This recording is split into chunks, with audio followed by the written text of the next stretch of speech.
Like an important win on Wednesday night. When you've got a tough sequence of fixtures like you have, how important is it to get those results just to keep some of the positivity that you've built up this season? Well, it's very important. We know what lies ahead. We know, I mentioned it last week, that we've a difficult 3 or 4 games. But every game's a challenge, every game's an opportunity to try and perform and win and get something out of the game. And we managed to do that against Stoke City. So I was pleased. We obviously changed a few things around and we gave debuts to our new signings. And they performed as well as I thought they would, considering that some of them haven't played many games recently. We didn't hear from you after the game, so we've not had an update this week on your future. Are you any closer to signing that contract? Well, this time last week, I was just saying to you that I was looking through all the details and everything like that of my contract. That's been done. I've had a conversation with the owners and it was very positive, very good. But since then, I've heard nothing. So it's just a case of let's wait and see. When we get down to talking again, I'm sure things will develop. But I was very positive about the situation. And going forward, it's a case of concentrating on the football matches. Have you spoken to them this week? I spoke to them last week after this press conference, actually, and everything was good. It was just a case of looking at those details. Like I said, over the weekend, I did that, and then I spoke to them on Sunday, and we're still waiting to hear what the outcome of that is. So, are you happy with the contract? Are you prepared to sign now? I'm happy with the discussions I've had. Yeah, it's been very good. It's been detailed. I think a lot of it rests on the position of the football club. It seems to be that all I keep hearing is takeover, and things. The outcomes will come out of that. I'm just trying to push the case for me being permanently in charge, and being able to get on with the job and push this club forward. So just to clarify, you're prepared to sign now. It's just a case of waiting to see what happens with the takeover. I'm waiting for answers. It's that's where we're at the moment, and once we get those answers, we can move on. It's your birthday tomorrow. Will that be your birthday wish to get this resolved? That would be one of them. Yeah, taking on Liverpool's on your birthday is always something to look forward to, I suppose. But no, tomorrow's a great challenge. I'm 54 tomorrow. Believe it or not, I know I look younger than that. But it's a great opportunity. We've come a long way in a short space of time. Through all the trials and tribulations of pre-season, and we go to Liverpool reasonably confident that we can put on a performance. This is a situation we're in. We have Chelsea next, but we've done really well. The players have really put the effort in. It would be a shame to throw that away by not performing. I've no expectation.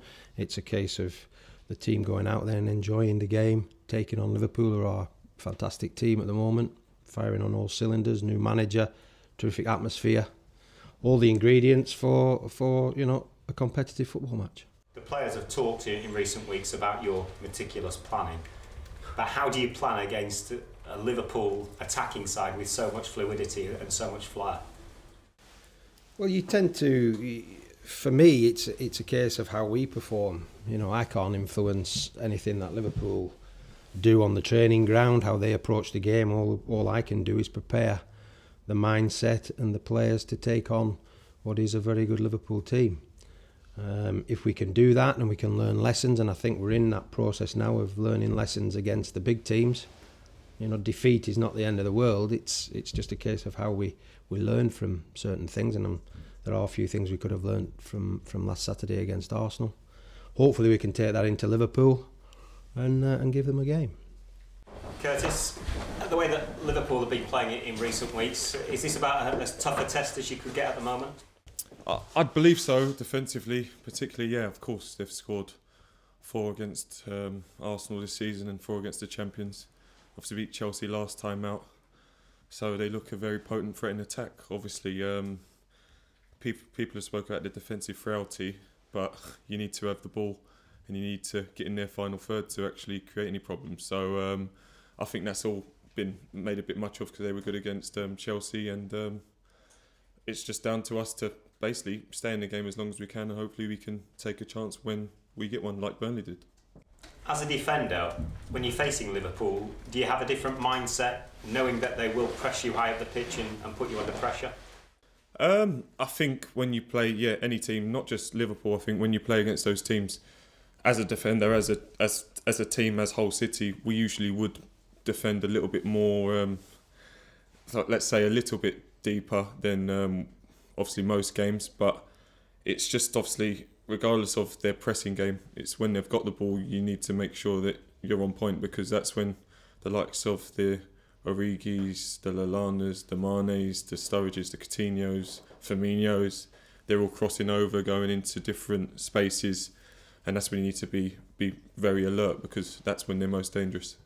Given their high energy game, the way they play, you played with 10 men last week, how much of a relief was it that it didn't go to extra time in midweek? I think that was, my celebration was more about not going to extra time than actually winning the game. No, all jokes aside, it's obviously playing on the Wednesday before the Saturday you play against the Liverpool team that's got the highest running stats. Obviously you don't want to go to extra time, so I was grateful that Markus put that one away. But it's going to be tough regardless, whether you had a clean week with no game coming against a Liverpool team that now Klopp has really put his mark on them with how he wants to work. It's going to be very difficult. You a Klopp fan?